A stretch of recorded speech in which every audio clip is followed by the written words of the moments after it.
Assalamualaikum warahmatullahi wabarakatuh. Perkenalkan, nama saya Nurdiana. Saya dari semester 7A MPI akan mempresentasikan tentang sosiologi pendidikan Islam, di mana kita di sini akan membahas tentang pendidikan Islam dan stratifikasi sosial. Langsung saja, adapun sebab yang akan kita bahas ini diantaranya yang pertama tentang pengertian stratifikasi sosial, yang kedua fungsi sistem pendidikan formal dan hubungannya dengan kelompok rasial serta kultural, dan yang ketiga pengaruh status sosial terhadap akses dan kualitas pendidikan. Langsung saja ke subbab yang pertama, yaitu tentang pengertian stratifikasi sosial. Secara pengertian stratifikasi sosial ini ada dua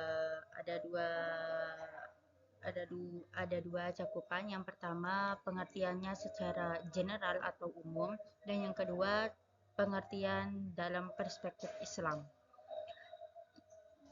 Yang pengertiannya yang secara umum atau general, stratifikasi sosial ini merupakan sistem pelapisan masyarakat berdasarkan status sosial, ekonomi, kekuasaan, maupun prestasi. Stratifikasi menentukan kesempatan seseorang dalam memperoleh pendidikan. Jadi, secara umumnya, stratifikasi sosial itu adalah lapisan-lapisan masyarakat atau perbedaan masyarakat berdasarkan status sosial mereka, berdasarkan ekonomi mereka, berdasarkan kekuasaan mereka, dan berdasarkan prestasi mereka.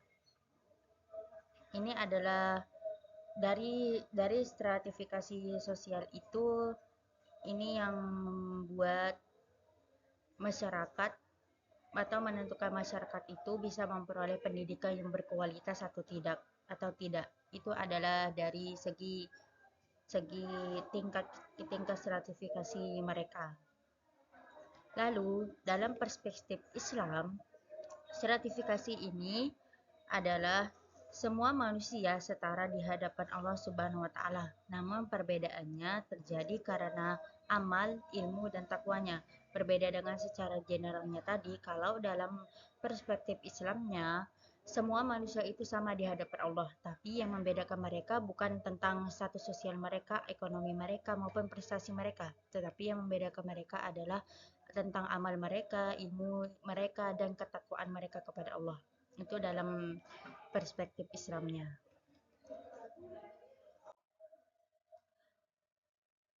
Langsung yang kedua adalah tentang konsep pendidikan Islam dalam konteks sosial.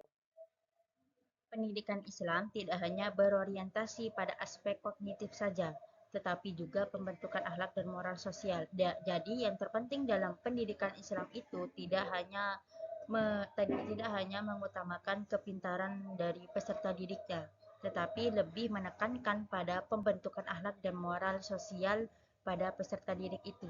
Karena peserta didik itu berasal dari masyarakat dan mereka juga akan kembali kepada masyarakat, di mana jika hanya mengutamakan tentang prestasinya saja tetapi tidak ada akhlak dan moralnya, atau akhlak dan moralnya itu minus, itu sama saja pendidikan dalam menurut pendidikan Islam itu tidak berhasil. Tetapi pendidikan Islam itu lebih mengutamakan pada pembentukan akhlak dan moral sosial peserta didik, agar pada saat mereka kembali kepada masyarakat, mereka bisa mereka bisa menyesuaikan diri mereka dengan lingkungan mereka dan tahu bagaimana harus berinteraksi dengan masyarakat sekitar mereka. Nah, pendidikan Islam ini menekankan prinsip keadilan, kesetaraan, dan pemberdayaan umat. Jadi perbedaan tidak ada perbedaan yang dilihat dari pendidikan Islam itu. Mereka itu semuanya sama. Mereka bersikap adil dan menyetarakan semuanya, tidak melihat pada status sosial peserta didiknya, melihat prestasi peserta didiknya, dan sebagainya. Selanjutnya tentang fungsi sistem pendidikan formal. Adapun fungsi dari pendidikan formal itu diantaranya pertama, alat sosialisasi dan internalisasi nilai masyarakat. Yang kedua, sarana mobilitas sosial, meningkatkan status sosial melalui pendidikan. Yang ketiga, media reproduksi sosial, mempertahankan struktur sosial yang ada. Yang keempat, menurut Dohem Hasbullah, pendidikan itu mentransmisikan nilai dan norma sosial. Dan yang terakhir, dalam Islam, pendidikan formal harus adil dan menjamin kesetaraan hak belajar. Jadi, fungsi dari pendidikan formal itu bisa juga,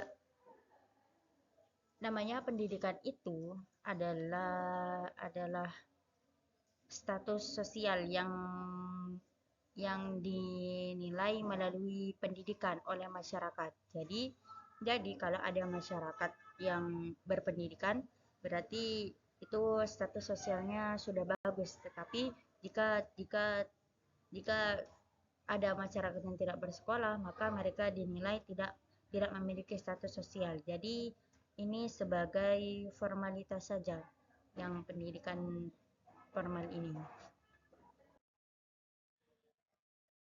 Selanjutnya tentang pertalian pendidikan dengan kelompok rasial dan kultural. Kelompok rasial ini Kelompok rasial ini adalah kelompok yang hanya mengedepankan tentang pemikiran mereka, sedangkan yang kultural ini hanya mementingkan tentang mengutamakan budaya mereka. Yang pertama, latar belakang budaya dan etnis mempengaruhi pengalaman pendidikan.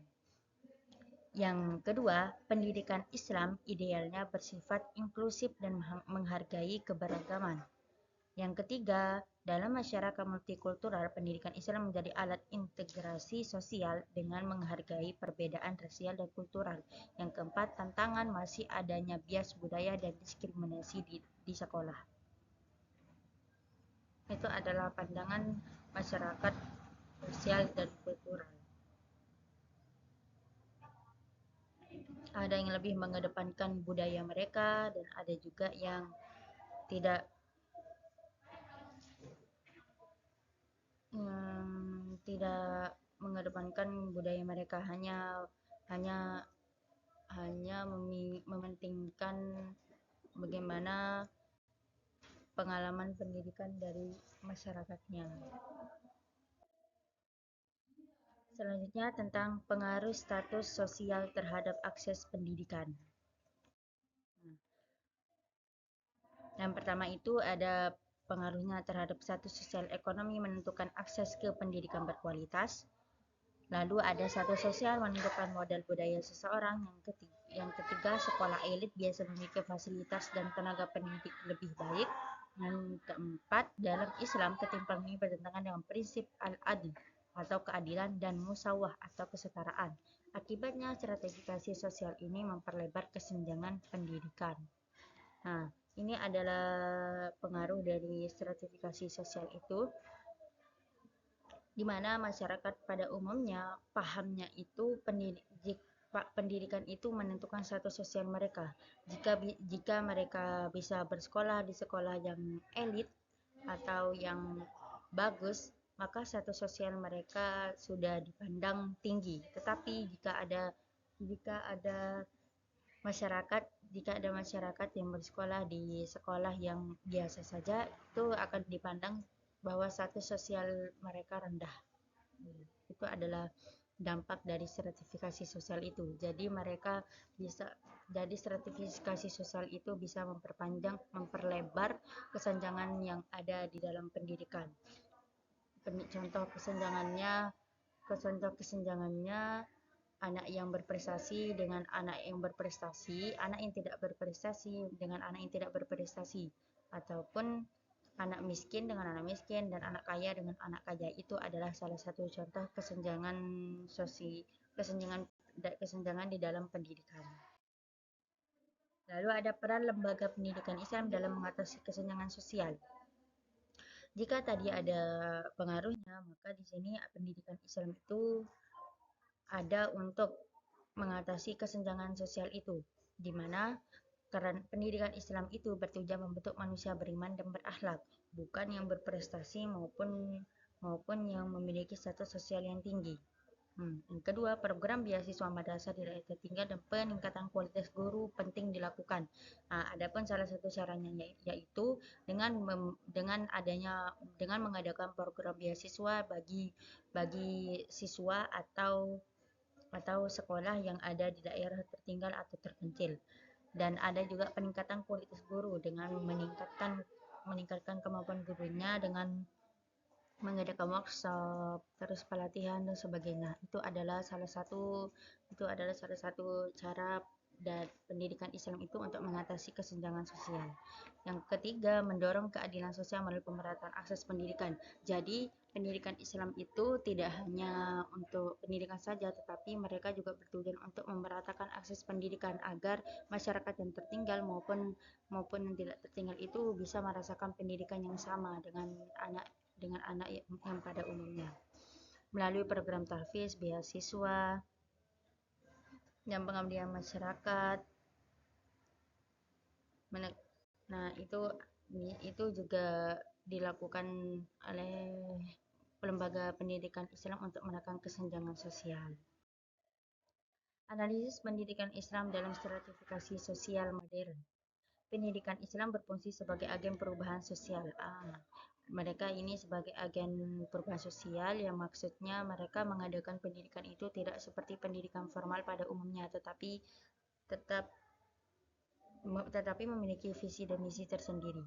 Ia mengajarkan nilai egalitarianisme, di mana bahwa setiap individu berhak memperoleh pendidikan tanpa diskriminasi status sosial. Yang terakhir adalah kesimpulan, di mana kesimpulannya stratifikasi sosial mempengaruhi akses dan kualitas pendidikan. Yang kedua, pendidikan formal berperan penting dalam mobilitas sosial. Dan yang ketiga, pendidikan Islam idealnya menjadi sarana keadilan sosial dan pemerataan kesempatan. Sekian, terima kasih. Itu tadi yang dapat saya sampaikan mengenai pendidikan Islam dan stratifikasi sosial. Semoga ada guna dan manfaatnya. Saya membuat video ini tidak lain karena adanya tuntunan tugas dari dosen saya, dan semoga ini ada manfaatnya. Kurang lebihnya dari saya mohon maaf. Assalamualaikum warahmatullahi wabarakatuh.